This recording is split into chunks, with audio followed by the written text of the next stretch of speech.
What's up? Welcome back to another episode of Growing Up with Anime. Six.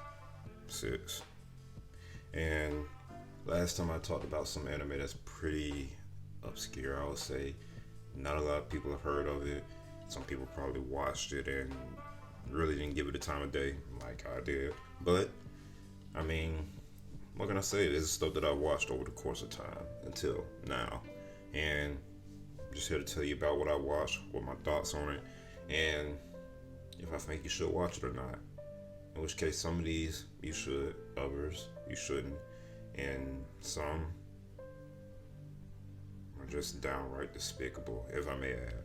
But enough of me monologuing about that stuff. Let's go ahead and get right to it. So the next batch of anime that I've seen over the course of time was, I want to say I started them around the times that they came out, and at first they didn't grow on me.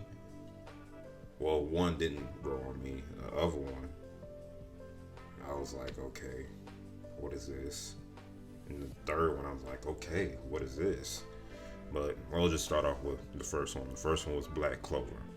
Now, Black Clover, like I said, was one that grew on me. I kind of started it off when it was first coming out, so around that time of 2016, 2017, I believe.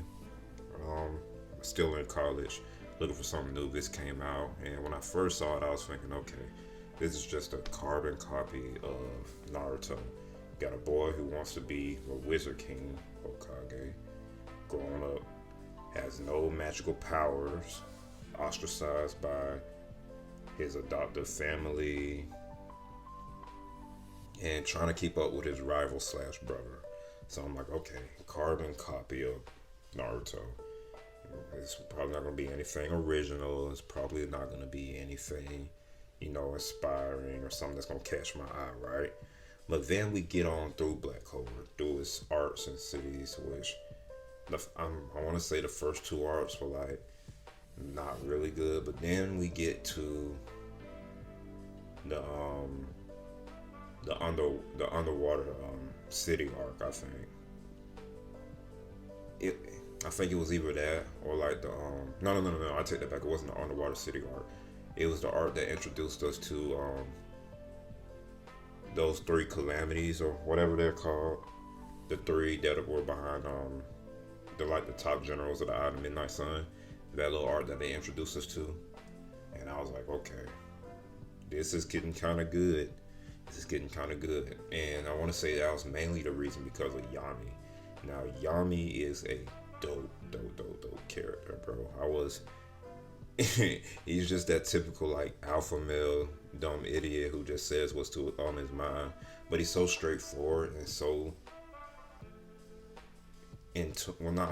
probably in tune with himself, and his conviction to do things the way that they are, and his conviction to, like, level up in a sense is honestly absurd, but also very admiring. And with that in Black Clover, I think that's one of his key qualities, is watching characters who were once ostracized overcome those beratings and belittlement, and then we see them grow and blossom into like dope beings, bro, like dope people. And I think that's one of the main core things of Black Clover, and they do that with not, and I think that's the difference. The difference is the difference between this and Naruto is that in Naruto they do that just for Naruto, right? And not really any other characters. Maybe Hinata, maybe Sakura, maybe. But with Black Clover, they do that for all their characters. Well, especially in the Black Bulls, in a sense. Because they did it for Asta, they did it for Noel, they did it for Finral, they did it for Zora, they did it for, they did it for Yami as well. And I'm like, dude, how many more characters are going to be like this, bro? So that's one of those endearing qualities for me. And then it just kept building upon that throughout each arc. until we get to the final arc that we're in right now. Well, in the manga, anyways, because once it ended, once I had caught up to it, when it was like, I want to say, in the underwater city arc, I had caught up to it. I was like, dude, I gotta keep reading this, and I just kept reading and reading until I caught up with it in the manga, where they were about to invade Spade Kingdom, and or not the Spade Kingdom, but when they're about to have the elf war or whatever, the elf arc. And then I was like, dude, this is something serious, bro. This is something totally different that I didn't think would be as creative as it was, but proved me wrong. And Black Clover is just one of those gems that I'm continuously reading on to this day. And I'm in the current arc right now. Just read the latest chapter this morning. So, bro, Black Clover is one of those gems hidden in the mist that a lot of people will, ostracize or berate or say, oh, this is just another Naruto. This is just some other Bleach or whatever type of anime that I've already seen before. And granted, it has some of those tropes, but it also doesn't follow, or it does a good well of subverting expectations. That's what I'm trying to say. And I think you'd be remiss if you'd be missing out basically if you don't give Black Clover a shot, bro. Because I think it's definitely worth your time if you're willing to watch it. So yeah, watch Black Clover, bro. Next one I got for y'all, Sword Art Online.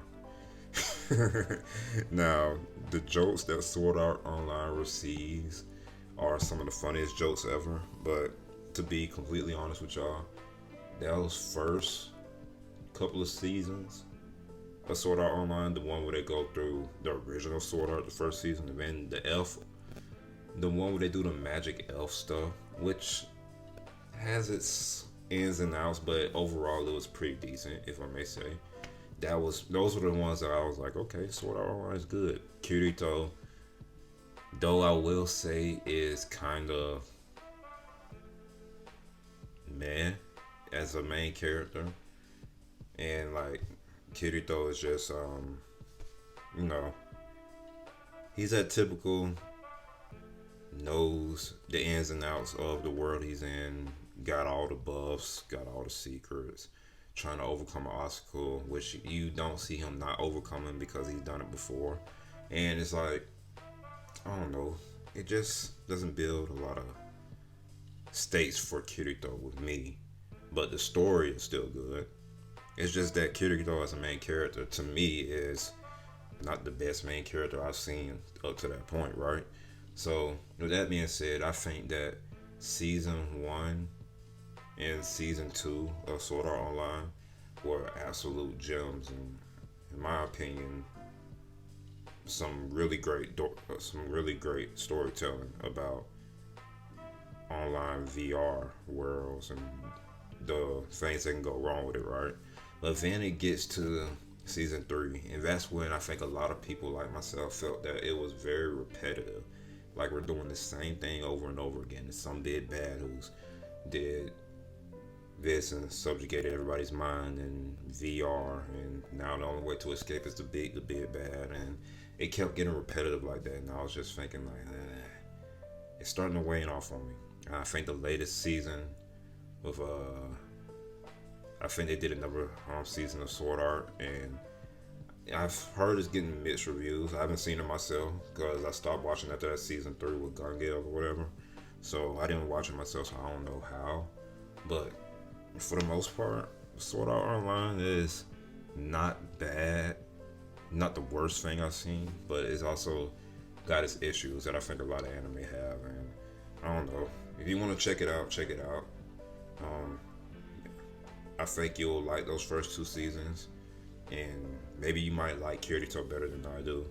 But as far as that goes, man, I'll have to hold off on giving any opinion on the latest season, and I might just rewatch that Gungale season just to see if my opinion is going to still stands and maybe something changes. But for now, Sword Art Online, alright, you can check it out. But I say check it out after you've seen some good stuff before. That way you don't spoil your taste on it or spoil your taste on any other anime in the future. And by the way, I saw this like while it was airing on Toonami, so I only got the English dub version of it, and I think that was like shoot, when did I see this? I think it was 2017, 2016 maybe.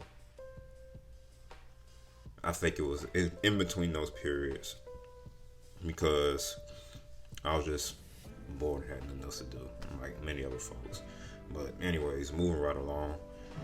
Now the last one we got is My Hero, and My Hero is, by God, one of those good anime that a lot of people have heard of only by the second season, or maybe the first, at the end of the first season, because nobody, My Hero just came up like a storm. I mean, like a real storm, because I didn't hear about My Hero at all until after his first season ended, and I kept seeing clips on Twitter, All Might versus the Nomu, and that one famous scene where All Might goes plus ultra, smacks the Nomu through the ceiling and out the roof, right? So I just kept seeing that on Twitter. It's like 2017, and I was like, okay, what is this anime? What is this? I gotta see. Everybody kept saying My Hero Academia, My Hero Academia, and then I go and watch it, right? And it's like, okay, it started out pretty good. The main character, Deku, powerless, like a lot of shonen, gains power through, you know, some odd means from this incredible character that's like way up here. And now he's got to go through and train to control his power to someday defeat this high level big boss that has, you know, dominated and controls stuff, and is going to be the main focus of everything towards the end of the series, right? And I'm thinking, okay, getting a lot of main shonen tropes and vibes and stuff, but the difference is, and this is what a lot of people have complained about, Deku was a crybaby. Deku cried every chance he got, did a lot of crying, and at first I kind of had those sentiments of, oh man, how many times is this dude gonna cry, right? But then I had got to understand the perspective of, okay, so you've grown up your whole life, told that you always wanted to be a hero, saw your inspiration, All Might, do the things he did, and wanted to be a hero like him. But man, comes to find out you have no quirk, so you can't do that. You get berated by students and your peers who call you useless, call you, you know, worthless, saying you can't do a thing. And you finally get this big chance to, you know, have your moment, and you finally get this big chance to ask your moment, or you get this big chance to meet the person that you admire so much, and ask him what does he think, and he tells you the same thing, and then you get down in the dumps, and then that same person comes to you after you've done some really dope stuff, right? And he's like, I changed my mind. You can do the thing that you set out to do, and you don't cry at that. I probably would cry. Or I could probably berate him and say, you know what, man, forget you, right? But other than that, man, that first season was really full of feels and really dope interpretation of the hero genre itself and how we view a saturated society of heroes, right? So, all in all, My Hero has been building up, right? So you got season 1, the introduction, season 2, the stuff happening with the students. We get introduced to all the students and all the people and whatnot. Season 2, we get that build up on that. Season 3, we get even more build up, which I think I would argue was probably the best of the seasons that came out so far. And then we got season 4, which is kind of dwindling down a little bit. And we got season 5, where we're dwindling down some more. And now we're waiting on season 6, where really it's supposed to be the hype stuff that's supposed to be coming out. And I just have to wait and see, because as far as it goes, the studio that animates and does My Hero, they did a pretty good job of it, but the later season 4 and 5, they kind of dropped the ball on it as far as like giving still frames for animation and rearranging and cutting out certain parts from the manga, which I can understand if there's only going to be so much allotted time for you to do that. But also, if you're gonna do that, you gotta do it to where it's like a very presentable. Otherwise, it's just gonna, and it's gotta make sense, right? Otherwise, it's just gonna confuse the audience, and people are gonna be like, something just doesn't feel right? And that's what a lot of people got from season 5, because season 5 they rearranged the arcs, trying to make it flow better, but the execution just was off. And the fact that they gave MVA only 6 episodes to delve into an art that really developed his villains and gave them more purpose and meaning than just being villains for villain's sake, in my opinion, was a drop ball. So My Hero Academia, maybe they can redeem themselves in season 6, because season 4 and 5 kind of, they dropped the ball. But it still doesn't diminish the fact that My Hero Academia is a good anime to watch if you're looking for to watch it. Maybe some of y'all have already seen it and just want to hear an opinion of somebody on it. I don't know. But for me, My Hero Academia is good, not great, still got work to do, or still got stuff they need to, figure out before it hits that great atmosphere. But otherwise, it's pretty good. I'm caught up to the manga, and the events in the manga right now, and when they get animated, it's gonna be pretty dope. And I keep hearing that My Hero is supposed to be ending sometime this year, so I think we're in that final stage where My Hero could be done. So be prepared for that. But other than that, man, that's pretty much it. That's all I got for y'all, man. Give me your thoughts on these 3 anime. What are some most liked moments from Black Clover, Sword Art, My Hero? Least liked moments from those 3. What things you think they can improve on? What do you like about not like, but like, what do you hope to see from these 3 in the future? Maybe a spin-off, maybe something different, maybe an animated scene that you're looking forward to seeing in the anime when it gets there. Let me know in the comments down below. Like the video, follow me if you want to, if not, that's cool, and I will catch y'all in the next one. Peace.